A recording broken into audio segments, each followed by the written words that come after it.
నమస్కారం వార్తలకు స్వాగతం. ముందుగా ముఖ్యాంశాలు.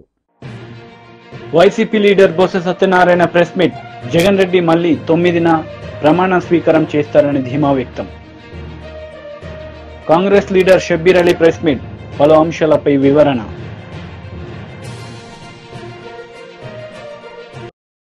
విద్యాశాఖ మంత్రి బొత్స సత్యనారాయణ మీడియా సమావేశం నిర్వహించారు. ఈ సందర్భంగా పలు అంశాలపై ఆయన మాట్లాడారు. మీరు అడగచ్చు, ఏంటి సార్ అంతా నమ్మకమని. ఎస్, 5 సంవత్సరాలు ఏదైతే ప్రజలతో మమేకమై ప్రజా అవసరాలు ఏమున్నాయో వాటికి అనుగుణంగా వారి జీవన ప్రమాణాలు పెరిగే విధంగా చేసిన ప్రతి కార్యక్రమం, తీసుకున్న ప్రతి నిర్ణయం వారి తాలూకా ఆర్థిక పరిస్థితి మెరుగుపడమే కాకుండా సమాజంలో, సంఘంలో ఒక గౌరవాన్ని కూడా ప్రతి సామాన్య పౌరుడికి వచ్చింది. ముఖ్యంగా మహిళలకి పెద్ద ఎత్తున అభిమానాన్ని గత ప్రభుత్వంలో చంపుకునే పరిస్థితులు ఉండేవి. ఇప్పుడు వాళ్ళకి ఆ పరిస్థితులు లేకుండా ఆత్మభావం పెంపొందించుకుంటూ వారి పిల్లల్ని చక్కగా చదివించుకునే పరిస్థితులతో పాటు వారి విధానంలో కూడా మార్పులు వచ్చాయి. ఇది మాటల్లో కాదు, ఏ సూచిక తీసుకున్నా అన్ని సూచికలు కూడా ఇంతకుముందు దేశంలో 17, 18, 19 స్థానాలు ఉన్న జీడిపి కానీ, పర్ క్యాపిటల్ ఇన్కమ్ కానీ, ఇది పావర్టీలో ఉన్న రిలేషన్ కానీ అన్నీ కూడా ఇప్పుడు 3, 4, 5 స్థానాల్లోకి రాష్ట్రం రావడం అనేది గొప్ప పరిణామం, గర్వకారణం కూడా రాష్ట్రానికి. ముఖ్యంగా ఇంట్లో విద్య, వైద్యం ఈ రెండు ఒక మార్పులు తీసుకొచ్చాం, పెద్ద మార్పులు తీసుకొచ్చాం, విప్లవాత్మకమైన మార్పుల్ని, రిఫార్మ్స్ జరిగినాయి. ఆ రిఫార్మ్స్ మామూలు రిఫార్మ్స్ కాదు, అవి రెవల్యూషనరీ రిఫార్మ్స్ అవి జరుగుతున్నాయి. అవి కొనసాగాలంటే అలాగే జరుగుతున్న 5 సంవత్సరాల పరిపాలనని చూసి ఈ విధానాలు కొనసాగాలంటే వైఎస్ఆర్సీ పార్టీకి ఓటిమ్మని, జగన్మోహన్ రెడ్డి మళ్ళీ ముఖ్యమంత్రి చేయమని కోరాం. ఇలా కోరిన ప్రస్తుతం ఉన్న ప్రజాస్వామ్యంలో, రాజకీయాల్లో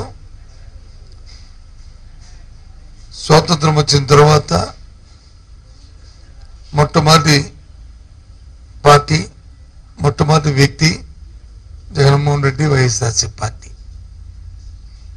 ఇందులో సందేహం లేదు. ఏ పార్టీ కూడా గత 5 సంవత్సరాలు నా పరిపాలన చూసిన కుటుంబం ఎప్పుడు కూడా ఏ ఒక్కరు కూడా అడగలే. కానీ ఈనాడు మేము అడిగాం, చెప్పాం. ఇకపోతే విజయనగరం జిల్లాలో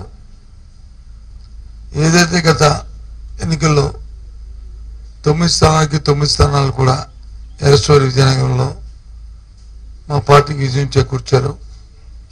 మళ్ళీ కూడా అదే విశ్వాసంతో ఈసారి కూడా గెలిపిస్తారనే దృఢ నమ్మకంతో ఉన్నాం. 5 సంవత్సరాలు ఈ జిల్లాలో ఉన్న ఏ అవసరం, ప్రజలకి అవసరాలు తీర్చాం. విద్యాపరంగా కానీ, వైద్యపరంగా కానీ, సంక్షేమ కార్యక్రమాల్లో దళాలు లేకుండా, మధ్యవర్తులు లేకుండా, అవినీతి లేకుండా అన్ని కార్యక్రమాలు చేశాం. అదే నమ్మకంతో మళ్ళీ 9 స్థానాలు వస్తాయని ఒక దృఢ విశ్వాసంతో ఉన్నాం. ప్రజలు కూడా పెద్ద ఎత్తున మాకు ఓటును కూడా ఇచ్చారు.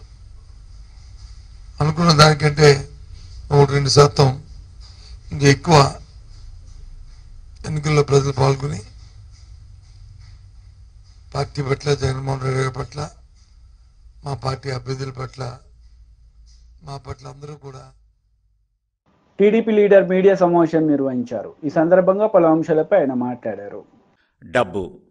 ఈ డబ్బుతో ఈ ప్రజాస్వామ్యయుతంగా కానీ ఇక ఏం లేదు. పోలీసులను కూడా మనం చూసాం ఏ విధంగా వాళ్ళు పోలీసులను రెవెన్యూ వ్యవస్థని కూడా ఇద్దరిని మనకు కావలసిన వాళ్ళని మనం నియమించుకుందాం. ఇక్కడ కేంద్రంలో పెత్తందారి పోకడలను పదే పదే చెప్తున్నారు. పెత్తందారి పోకడలు ఇక్కడ ఉన్నాయి. పెత్తందారులు అసలైన పెత్తందారులు ఇక అధినాయకుడు వాళ్ళ చుట్టూ ఉన్న నలుగురు, ఇసుక ద్వారా మద్యం డబ్బులు, దీన్ని ద్వారానే మేము గెలవగలం. ప్రజాస్వామ్యయుతంగా లేదు. చంద్రబాబు గారి మీదనే మనం చూసాం ఏ విధంగా ఎర్రగొండపాలెం కానివ్వండి, పొంగనూరు కానివ్వండి, రాళ్ళు వాళ్లే వేసి 307 కేసులు. ఎలక్షన్లకు ముందే బాబు గారి మీద, తర్వాత వాళ్ళ టీం మీద, మళ్ళీ ఇంపార్టెంట్ నాయకుల మీద రాళ్ళు వైఎస్ఆర్సీపీ వాళ్లే వేయించి, దాడులు వీళ్లే చేయించి, కేసులు 307 కేసులు వీళ్ల మీద, చిన్న చిన్న పెట్టి కేసులు తెలుగుదేశం నాయకుల మీదేమో అక్రమ కేసులు, వైఎస్ఆర్సీపీ నాయకుల మీదనేమో చిన్న చిన్న పెట్టి కేసులు పెట్టడం మనం చూసాం. చంద్రబాబు గారిని ఏ విధంగా అసలు ఎలక్షన్ జరగనివ్వకూడదు, ఒకే పార్టీ ఉండాలి, అక్రమంగా మేము ఓట్లు గుద్దుకోవాలి. సో అధికారులను ఎస్ఐ స్థాయి నుంచి వాళ్ళని నియమించుకొని మనం చూసాం ఏ విధంగా ఎస్ఐ అక్కడ ఉన్నవాడు నియంత్రించలేకపోయాడు. 307 పెట్టి ఉంటే నిన్న బెయిల్ కూడా వచ్చేది కాదు. లేదా పిన్నెల్లి రామకృష్ణారెడ్డికి ఈవిడ 6th వరకు ఆయనకు పట్టుకోలేకపోయారు. 20 అది బయటకు వచ్చింది కాబట్టి ఏ విధంగా బయటకు వచ్చింది, ఎవరు రిలీజ్ చేశాడు, వెబ్కాస్ట్, ఇది కాదు అక్కడ వచ్చింది. అతను ఇన్వాల్వ్ అయి ఉన్నాడు.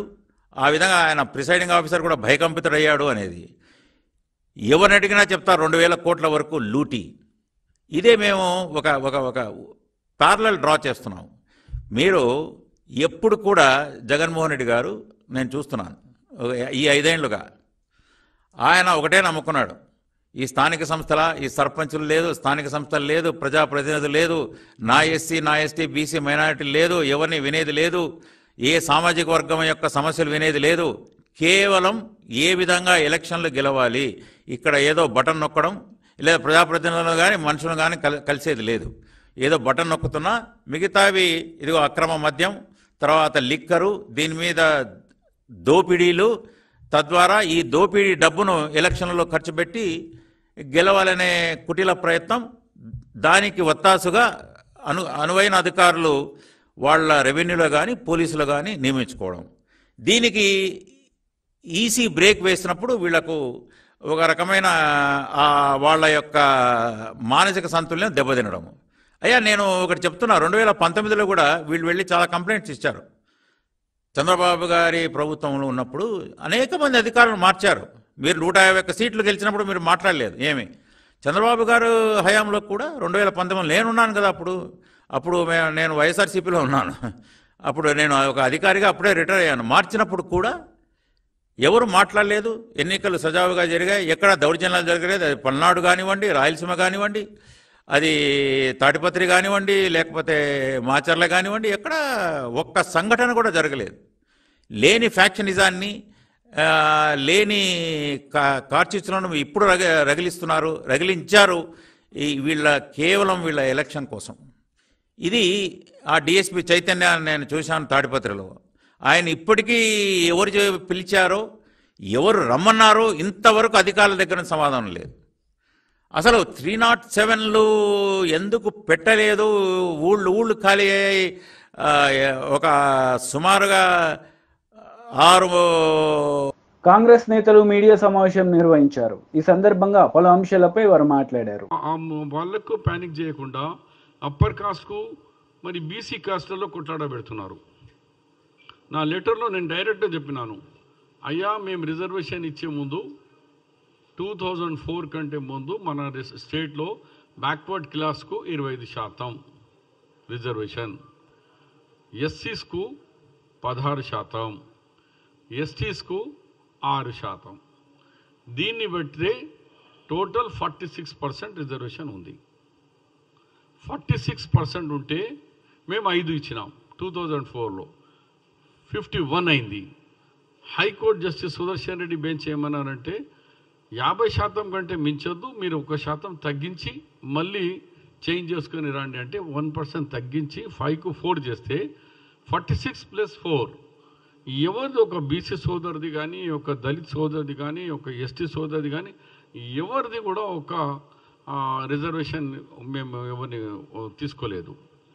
అలాంటి టైంలో మోదీ గారు దేశ ప్రధానమంత్రి అండ్ అమిత్ షా గారు మాటికి ఎలక్షన్లో మాట్లాడి దేశంలో చిచ్చు పెడుతున్నారు హిందూ ముస్లిం అని క్లియర్గా డీటెయిల్స్గా రాస్తూ క్రొనాలజికల్గా ఎట్లా అయింది, ఎప్పుడప్పుడు అయింది, రిజర్వేషన్ మతపరంగా కాదు, బిల్ కాపీ పెడుతున్నా, అసెంబ్లీలో పాస్ అయిన బిల్ పెడుతున్నా, హైకోర్టు జడ్జ్మెంట్స్ పెడుతున్నా, పెట్టి ఇది ఎట్లా ఇంప్లిమెంట్ అవుతుంది అని 3 పేజెస్ ప్రధానమంత్రి రాస్తూ మళ్ళీ ఒకసారి ప్రధానమంత్రి గారు ఒకవేళ మళ్ళీ రిజర్వేషన్ గురించి మాట్లాడితే మాత్రం నేను సుప్రీంకోర్టులో ఇప్పుడు జరుగుతున్న కేసులో నేను ఒక పిటిషనర్గా ఉన్నా, నేను స్వయంగా పిటిషనర్గా ఉన్నా. తెలంగాణ గవర్నమెంట్, ఆంధ్ర గవర్నమెంట్తో సహా నేను మొహమ్మద్ అలీ షబ్బీర్ పిటిషనర్గా ఉన్నాను. నేను డిఫర్మేషన్ సూట్ వేస్తాను ప్రధానమంత్రి గారు అని ఇలా వార్న్ చేస్తున్నా. మళ్ళా మీరు ఎప్పుడన్నా రిజర్వేషన్ మీద మాట్లాడితే మాత్రం, హిందూ ముస్లిం అని మతపరంగా మాట్లాడితే మాత్రం నేను డిఫర్మేషన్ సూటు ఎందుకంటే నేను పిటిషనర్గా ఉన్నా కాబట్టి ఆ కేసులో నేను వేయబోతున్నానని ప్రధానమంత్రి గారికి ఈరోజే స్పీడ్ పోస్ట్లో ప్రధానమంత్రికి రిజిస్ట్రేషన్ పోస్ట్ ద్వారా లెటర్ పంపించడం జరుగుతుంది. మీకు అన్నీ వేసేయండి అన్న. ఇప్పుడు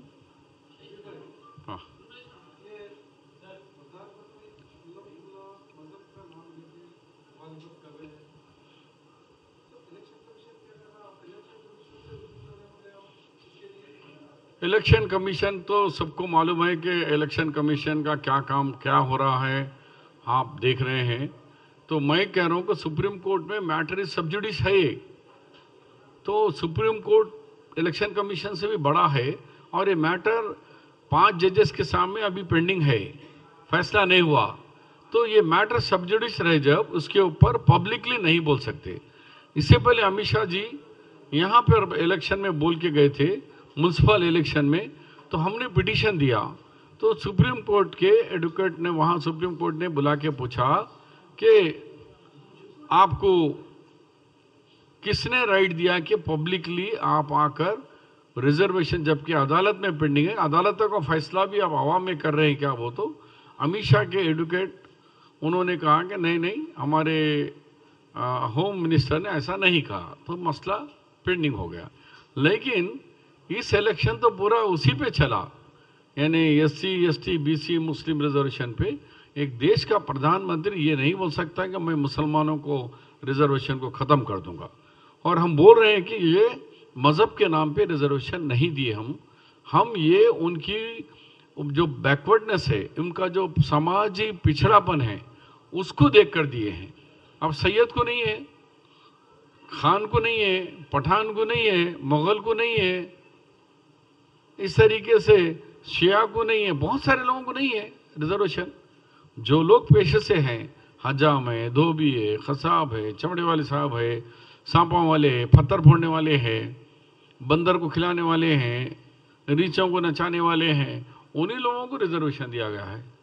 फिर उसके बाद प्रधानमंत्री या पढ़कर झूठ बोल रहे, तो इसीलिए मैंने डॉक्यूमेंट्री प्रूफ के तौर पर लेटर में देकर वार्निंग में लिख रहा हूँ कि प्राइम मिनिस्टर जी बहुत हो गया.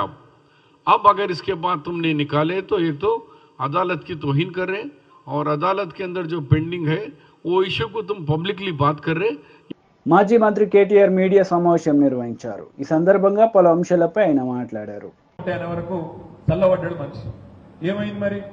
డిసెంబర్ 9 పోయింది, జనవరి 9 పోయింది, ఫిబ్రవరి 9 పోయింది, మార్చి పోయింది, ఏప్రిల్ పోయింది, మే కూడా పోయింది.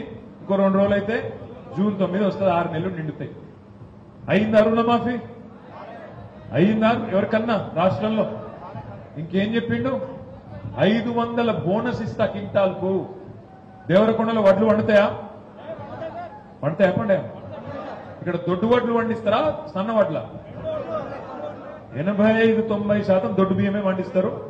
ఒక పంట మాత్రం కొంతమంది ఒక 10-15% మంది సన్న బియ్యం పండిస్తారు. ఎంత మోసం, ఎంత దొంగలంటే కాంగ్రెస్ వాళ్ళు క్వింటాల్కి 500 బోనస్ అన్నాడు. అప్పుడు చెప్పలే దొడ్డు వడ్లు అని చెప్పలే, సన్న వడ్లు అని చెప్పలే. మేనిఫెస్టోలో ఏం రాసిండు అన్న రాసి పెట్టిండు. ఇవాళ క్వింటాలు వడ్లకు ఎంఎస్పి 2183 ఉంది. రేపు నా ప్రభుత్వం వస్తే 500 అదనంగా ఇస్తా, రెండు కలిపితే 2683 రూపాయలు మీకు వస్తుందని చెప్పిండు. ఇక్కడ మీరందరు రైతు బిడ్డలే కాబట్టి నేను అడుగుతున్నా, 2183 ఎంఎస్పి దేనికి? సన్నవడ్లకా దొడ్డు వడ్లకా? దొడ్డు వడ్లకు. సన్నవడ్లకు 20 రూపాయలు ఎక్కువ ఉంటుంది ఎంఎస్పి. వాడు పెట్టిందేమో దొడ్డు వడ్లకు బోనస్ ఇస్తా అని మేనిఫెస్టోలో పెట్టిండు. 2183 అంటే దొడ్డు వడ్ల ఎంఎస్పి పెట్టి దాని మీదకెళ్ళి 500 ఇస్తా అని చెప్పి నిన్నగాక మొన్న క్యాబినెట్ అయిపోయిన తర్వాత సావు కబురు సల్లగా చెప్తున్నాడు. ఏమన్నాడు? ఏమేం బోనస్ అనేది సన్నవడ్లకే ఇస్తామంటున్నాడు. ఎంత మోసం అంటే, సన్నవడ్లు పండించే రైతులకు తెలుసు, వాళ్ళకు మార్కెట్ బాగుంటే అప్పుడప్పుడు 3000 రూపాయల దాకా వస్తుంది సన్నవడ్లు. వానికి ఏ బోనస్ అవసరం లేదు సన్నవడ్లు పండించడానికి. ఎందుకంటే మార్కెట్లో మంచిగా మిల్లర్ వస్తాడు, కల్లంకాడికి వస్తాడు, వాడే కొంట పోతాడు, 3000 రూపాయలు తీసుకొని పోతాడు. అవసరమైతే మార్కెట్ బాగుంటుంది. అప్పుడప్పుడు 27 వస్తుంది, అప్పుడప్పుడు 25 వస్తుంది, అప్పుడప్పుడు టైం బాగుంటే 3000 దాకా కూడా వస్తుంది. వానికి బోనస్ అవసరం లేదు, ఏం లేదు. మరి ఇప్పుడు కాంగ్రెస్ ప్రభుత్వం యొక్క డొల్లతనం, వాళ్ళ దివాలాకోరు రాజకీయం, వాళ్ళ చిల్లరతనం ఏంటి అంటే, అవసరం ఉన్నోనికేమో ఇయ్యరంట. 1800లకు అమ్ముకుంటున్న ఆయనకేమో ఇయ్యరు, కానీ 2700 అమ్ముకుంటే ఆయనకేమో ఇస్తామని చెప్పి ఇలా అవసరం లేని కాడ ఇచ్చే అవసరం లేదు కాబట్టి ఇలా దివాలాకోరు మాటలు మాట్లాడుతూ ఉన్నారు. అదే విధంగా ఇంకొక మాట చెప్పిండు రేవంత్ రెడ్డి. కేసీఆర్ 10,000 ఇస్తుండు, నేను 15,000 ఇస్తా, రైతు బంధు కాదు రైతు భరోసా ఇస్తా అన్నాడు. పడుతుందా రైతు బంధు? పడ్డదా? పడ్డది. ఎప్పుడు పడ్డది? కేసీఆర్ ఏమో నాట్లేసినప్పుడు ఇస్తుండే రైతు బంధు, రేవంత్ రెడ్డి ఓట్లు వేసినప్పుడు ఇస్తాడు. నిన్నగాక మొన్న పార్లమెంట్ ఎలక్షన్ లో ఓట్లు పడేటప్పుడు గప్పుడు, అంటే పంటలు కోసేటప్పుడు ఇస్తాడంట రైతు బంధు మొగోడు. అదేవిధంగా జరను ఆగురావు జర ఇంకొక మాట ఏమన్నాడు రేవంత్ రెడ్డి? రైతు బంధు కేసీఆర్ భూములకే ఇస్తున్నాడు, కౌలు రైతులకు పట్టించుకుంటలేడు. పేద గిరిజనులు, దళితులు, రైతు కూలీలు ఉన్నారు, వాళ్ళకు పట్టించుకుంటలేడు, వాళ్ళకు కూడా ఇస్తా అన్నాడు. రైతు భరోసా అన్నాడు, కౌలు రైతులకు కూడా 15,000 అన్నాడు, రైతు కూలీలకు నెలకు 1000 అన్నాడు. ఇవన్నీ 100 రోజుల్లోనే చేస్తా అన్నాడు. మనం అడగలే, ఇవ్వరు మెడ మీద కత్తి పెట్టలే, అడగలే, ఎన్ని రోజుల్లో చెప్తామని డిమాండ్ చేయలే. ఎందుకంటే మనం అనుకోలే వాళ్ళు వస్తారని కూడా అనుకోలే. కానీ అన్ని చెప్పిండు, 100 రోజుల్లో అన్ని చేస్తా. ఒక్కటి జరిగింది ఇంట్లో? 500 బోనస్ వచ్చిందా? రైతు భరోసా వచ్చిందా? 2 లక్షల రుణమాఫీ అయ్యిందా? కౌలు రైతులకు రైతు భరోసా వచ్చిందా? రైతు కూలీలకు రూపాయి వచ్చిందా? మరి మీరంతా రైతు బిడ్డలైతే రైతుల తరపున ఈ మోసకారి ప్రభుత్వానికి బుద్ధి చెప్తారా చెప్పరా? ఆలోచించండి. ఒక్క రైతులనే కాదు ఎంతమందిని మోసం చేసిండో ఒక్కసారి గుర్తు తెచ్చుకోండి. ఇక్కడ మా ఆడబిడ్డలు ఉన్నారు. ఏం చెప్పిండు ఆడబిడ్డలందరికీ? కేసీఆర్ 1,00,000 రూపాయలు ఇస్తుండ్రు కళ్యాణ లక్ష్మికి, నేను మీదికెళ్ళి తులం బంగారం ఇస్తాను. ఇక ఆడపిల్లలకు బంగారం అంటే సెంటిమెంట్. నీకు 1,00,000 ఇస్తా అంటే వేరు, తులం బంగారం అంటే వేరు. తులం బంగారం 60,000 70,000 ఇప్పుడు ఎంతుందో కానీ, ఎంతుందమ్మా? 75 ఈ రోజు రేటు అది. మరి ముఖ్యమంత్రికి పాపం ఉద్దిర కూడా ఇప్పుడు ఇస్తలేడు బంగారం. తులం బంగారం అన్నాడు. ఫిబ్రవరి, మార్చ్, ఏప్రిల్ 1,00,000 పెళ్లిలైనవి. 1,00,000 పెళ్లిలైనవి. వచ్చిందా తులం బంగారం? ఇవాళ రేవంత్ రెడ్డి 1,00,000 తులాల బంగారం బాకీ ఉన్నాడు ఆడబిడ్డలకు. నేనైతే చెప్తున్నా మీకు, ఇవాళ మళ్ళీ చెప్తున్నా, దేవరకొండలో యాద పెట్టుకొని, తులం బంగారం కాదు, తులం ఇనుము గుడి ఎడవాడు. పచ్చి మోసగాడు. ఓట్లు వేయించుకుంటే మళ్ళీ 4 ఏళ్లకే. నేను ఇప్పుడు ఇంకొక మాట చెప్పిన, మీరు ఇన్లే. కేసీఆర్ ఏమో నాట్లప్పుడు ఎత్తాడు రైతు బంధు, ఓట్లప్పుడు అని చెప్పిన. ఓట్లు అయిపోయినాయి, ఇంకా 4 ఏళ్ల దాకా ఓట్లు లేవు. ఇక రైతు బంధు కూడా రాదు, ఎగ్గొట్టుడే తప్ప ఇచ్చే ఉద్దేశం లేదు. ఆడపిల్లలకు స్కూటీలు ఇస్తా అన్నాడు. వచ్చినాయా స్కూటీలు? స్కూటీలు రాలే కానీ కాంగ్రెస్ లో లూటీ చాలు అయింది. ఉత్తమ్ కుమార్ రెడ్డి ట్యాక్స్ అట, రేవంత్ రెడ్డి ట్యాక్స్ అట, భట్టి గారి ట్యాక్స్ అట, B tax, R tax, U tax, Bru tax. Bru coffee తెలుసు మనకు, ఇప్పుడు బ్రూ ట్యాక్స్ మొదలైంది కొత్తది, బ్రూ ట్యాక్స్. ఆ ట్యాక్సులు మొదలైనవి 3 ఎందుకంటే ఢిల్లీకి పంపాలి కదా సంచులు, కాబట్టి 3 రకాల పన్నులు సామంతరాజులు కప్పం కట్టాలి కాబట్టి ఢిల్లీకి, అవి చాలని. ఇంకో దిక్కు మీరందరూ గ్రాడ్యుయేట్ చదువుకున్న పిల్లలు, కొంతమంది ప్రైవేట్ రంగంలో ఉద్యోగాలు చేస్తున్న వాళ్ళు ఉన్నారు, కొంతమంది నిరుద్యోగులు ఉన్నారు, కొంతమంది పోటీ పరీక్షలకు ప్రిపేర్ అవుతున్న వాళ్ళు ఉన్నారు, కొంతమంది వ్యవసాయం చేస్తున్న వాళ్ళు ఉన్నారు. నేను మిమ్మల్ని అడుగుతా ఉన్నాను, ఏం చెప్పిండు రేవంత్ రెడ్డి గారు? 2 లక్షల ఉద్యోగాలు ఇస్తా మొదటి సంవత్సరంలో అన్నాడు. నేను వచ్చిన మొదటి సంవత్సరంలో 2 లక్షల ఉద్యోగాలు ఇస్తా అన్నాడు. నాకు తెలిసి నాకున్న పరిజ్ఞానం మేరకు, నేను కూడా 18 ఏళ్ళు అయింది రాజకీయాల్లోకి వచ్చి, ఇప్పుడు ఎమ్మెల్యే అయ్యి కూడా దాదాపు 16 ఏళ్ళు అయింది. నాకు తెలిసిన పరిజ్ఞానం మేరకు ఒక ఉద్యోగం ప్రభుత్వంలో ఇవ్వాలి అంటే ముందు నోటిఫికేషన్ ఇవ్వాలి, తర్వాత రిటర్న్ టెస్ట్ పెట్టాలి, మూడవది అవసరమైతే ఇంటర్వ్యూ పెట్టాలి, పెట్టి తర్వాత ఎవరైతే సెలెక్ట్ అవుతారో వాళ్ళకి అపాయింట్మెంట్ లెటర్లు ఇవ్వాలి. రేవంత్ రెడ్డి గారు ఎంత గొప్పోడంటే రిటర్న్ టెస్ట్ ఇప్పటివరకు ఒకటి కాలే. నోటిఫికేషన్ వచ్చిందా? ఒకటన్నా ఒక్క నోటిఫికేషన్ అన్న వచ్చిందా? రాలే. రిటర్న్ టెస్ట్ కాలే, ఇంటర్వ్యూ అంతకంటే కాలే. కానీ 30,000 ఉద్యోగాలు ఇచ్చేసినారు. అంటే పెళ్లి కాలే, సంసారం చేయలే, పిల్లలు మాత్రం. బీజేపీ లీడర్ మీడియా సమావేశం నిర్వహించారు. ఈ సందర్భంగా పలు అంశాలపై ఆయన మాట్లాడారు. ఏర్పాటు చేస్తామని ఈ 4 హామీలు ప్రత్యేకంగా బీసీలకు ఇవ్వటం జరిగింది. కానీ మొదటి అసెంబ్లీ అయిపోయింది, జాడలేదు. సివిల్ కన్స్ట్రక్షన్స్, మెయింటెనెన్స్లో రిజర్వేషను జాడలేదు. ఇప్పుడు కుట్రపూరితంగా ఈ యొక్క బీసీ ఇచ్చిన హామీని తుంగలో దొక్కుతూ ఈరోజు స్థానిక సంస్థలో కులగణన చేపట్టకుండానే, బీసీ రిజర్వేషన్ 42% పెంచకుండానే సర్పంచ్ స్థానిక ఎన్నికలు, రూరల్ గ్రామీణ స్థానిక ఎన్నికల్లో ఎన్నికలు పోవటానికి రేవంత్ రెడ్డి గారు కుట్ర చేస్తున్నారు. దీన్ని మేము బీజేపీ తరఫున తీవ్రంగా ఖండిస్తున్నాం. తీవ్రంగా ఖండించడమే కాకుండా తీవ్రంగా ప్రతిఘటిస్తామని తెలియజేస్తున్నాం. ఈరోజు ముఖ్యమంత్రి పదవి బీసీలు వేసిన భిక్ష. ఒక్కొక్క నియోజకవర్గంలో 30,000, 40,000, 50,000, 70,000 మెజార్టీ కాంగ్రెస్ పార్టీ వేసిందంటే బీసీలు వేసినటువంటి భిక్ష.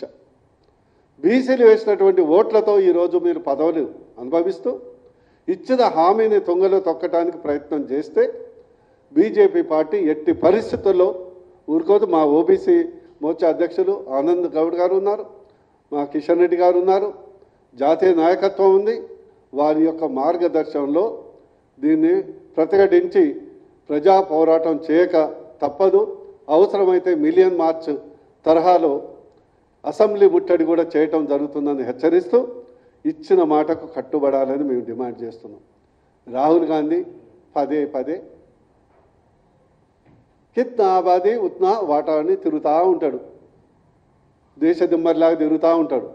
బీసీల కులగణన చేయాలి, బీసీలకు ఎంత ఉందో అంత రిజర్వేషన్. ఇంట గెలిచి రచ్చగలు నీ ప్రభుత్వం ఉంది కదా, నీ ప్రభుత్వం ఉంది కదా, ఇక్కడ హామీ ఇచ్చే నీ ప్రభుత్వం వచ్చింది కదా. నేను రాహుల్ గాంధీ గారి డిమాండ్ చేస్తున్నా, మీకేమన్నా చిత్తశుద్ధి ఉంటే మీరు వాడే పదాలలో మీరు చేసినటువంటి వ్యాఖ్యలో చిత్తశుద్ధి ఉంటే బీసీలకు సంబంధించిన మీ యొక్క ప్రమాణ పత్రంలో మేనిఫెస్టోలో అమలు చేసినటువంటి కుల గణన 42% లోకల్ బాడీస్లో రిజర్వేషన్ చేసి తర్వాత మీరు మాట్లాడాలి, లేకుంటే మీకు అర్హత లేదు. కానీ బీజేపీ పార్టీ ఎలాంటి హామీ లేకుండానే ఒక బీసీని ప్రధానమంత్రి చేసింది. గత అసెంబ్లీలో బీజేపీ ప్రభుత్వం ఏర్పాటు చేస్తే బీసీని ముఖ్యమంత్రి చేస్తామని హామీ ఇచ్చింది. కేంద్ర ప్రభుత్వంలో 27 మంత్రుల్ని 27% మంత్రుల్ని బీసీలను చేసింది. అత్యధిక మంచి శాఖల్ని బీసీలకు కేటాయించింది. మాజీ మంత్రి హరీష్ రావు మీడియా సమావేశం నిర్వహించారు. ఈ సందర్భంగా పలు అంశాలపై ఆయన మాట్లాడారు. బాండ్ పేపర్లు వంచిండ్రు. బాండ్ పేపర్ల మీద ఒక దిక్కు బట్టి సంతకం పెట్టిండు, ఇంకో దిక్కు రేవంత్ సంతకం పెట్టిండు. ఇద్దరు సంతకం పెట్టిండ్రు, నమ్మించిండ్రు, కాళ్ళల్లో పట్టిండ్రు, చేతులల్లో పట్టిండ్రు. 100 రోజుల్లో ఇచ్చేది ఖాయమన్నారు, నమ్మించి మోసం చేసిండ్రు. నిజంగా అమలైనయా? 6 గ్యారెంటీలు అమలైనయా? 100 రోజులు పోయి 180 రోజులకు వచ్చింది. ఏమైనా ఆయన 100 రోజులు దాటినాయంటే మొన్ననే వచ్చినాం కదనే, అని సన్నాయి నొక్కులు నొక్కుతుడు. మరి ఆ రోజు హామీ ఇచ్చినప్పుడు తెలియదా? 100 రోజుల్లో 6 చేస్తాం అనలేదా? అయినే 6 అయినాయే. మొదటిది మహిళలకు 2500 రూపాయలు మహాలక్ష్మి వచ్చిందా? రెండవది రైతులకు 2 లక్షల రుణమాఫీ అయిందా? రైతులకు 7500 రూపాయల రైతు భరోసా వచ్చిందా? మూడవది 500 వడ్లకు బోనస్ వచ్చిందా? నాలుగవది నిరుద్యోగ భృతి 4000 అందిందా? ముసలోళ్ళకు అవ్వ తాతలకు 4000 పెన్షన్ వచ్చిందా? పిల్లలకు ఆడపిల్లలకు స్కూటీలు వచ్చినాయా? విద్యార్థులకు 5 లక్షల భరోసా కార్డు అందిందా? నిరుద్యోగులకు 2 లక్షల ఉద్యోగాల జాబ్ క్యాలెండర్ వచ్చిందా? అన్ని అబద్ధాలు. వెనుకటి కట్టేదో నమ్మి నాన్న వస్తే మొత్తం పుచ్చులైందట. ఇలా కాంగ్రెస్ కు నమ్మి ఓట్లేస్తే అంతా మోసమే. ఏమంటున్నారు ప్రజలు? వద్దురో నాయన ఈ కాంగ్రెస్ పాలన అంటున్నారు. కొత్త గవర్నమెంట్ వస్తే పాతోళ్ళ కంటే మంచిగా చేస్తారు అనుకుంటాం. ఏమన్నా 2 పనులు మంచిగా అయితే అనుకుంటాం. ఎన్నికల్లో ఇచ్చిన హామీలు అమలైతే అని ఆశపడతాం. అది ఏందో ఏమో ఈ కాంగ్రెస్ ముంగడి పోతలేదు, బండి అంతా రివర్స్ గేరే వెనుకకే పోతున్నది. కాంగ్రెస్ వచ్చింది, ఇవాళ బోనకల్లా రోజు నల్ల నీళ్ళు వస్తున్నాయే, దినం తప్పించి దినమైంది. మదిరకు పోతే 2 రోజులకోసారి అయింది. ఖమ్మం పోతే 2 రోజులకోసారి వస్తుంది. గ్రామాల్లో వారం రోజులకు ఒకసారి నల్లా వస్తున్నది. కేసీఆర్ ఉండగా 5 ఏళ్లు రోజు నీళ్ళు వస్తాయి ఎట్లా? ఈ కాంగ్రెస్ వల్ల 5 నెలలనే మంచినీళ్లు మాయమైతే ఎట్లా అని నేను అడుగుతా ఉన్నా. కరెంటు కేసీఆర్ ఉండగా బావి కాడ 24 గంటలు వచ్చింది, ఇలా 14-15 గంటలు కూడా వస్తలేదు. కరెంటు విషయంలో వెనుకకు పోయింది, మంచినీళ్ళల్లో వెనుకకు పోయింది. సర్కార్ దవాఖానకు పోతే కేసీఆర్ కిట్లు బంద్ అయినాయి, న్యూట్రిషన్ కిట్లు బంద్ అయినాయి, కిట్లు బంద్ అయినాయి, తిట్లు మోపైనాయి. కాంగ్రెస్ వాళ్ళని మాట్లాడిస్తే అయిపోయా తిట్టుడే తిట్టుడు.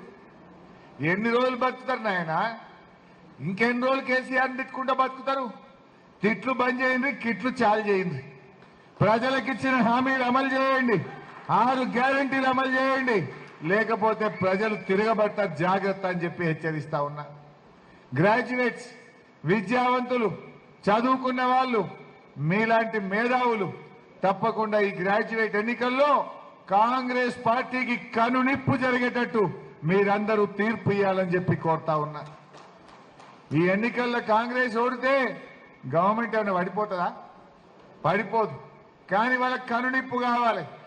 ఎందుకు ఓడగొట్టిందంటే గ్రాడ్యుయేట్లకు 2 లక్షల ఉద్యోగాలు ఇస్తామని మోసం చేసిండ్రు, 4000 నిరుద్యోగ భృతి ఇస్తామని మోసం చేసిండ్రు, ఫీజులు తగ్గిస్తామని టెట్ ఫీజు 2000కు పెంచిండ్రు. అబద్ధం. వార్తలు ముగించే ముందు ముఖ్యాంశాలు మరోసారి. YCP leader Botsa Satyanarayana press meet. Jagan Reddy మళ్లీ 9న ప్రమాణ స్వీకారం చేస్తారని ధీమా వ్యక్తం. Congress leader Shabbir Ali press meet. పలు అంశాలపై వివరణ. ఈ వార్తలు ఇంతటితో సమాప్తం. తిరిగి ప్రసారమయ్యే వార్తల్లో మళ్ళీ కలుద్దాం. అంతవరకు సెలవు. నమస్తే.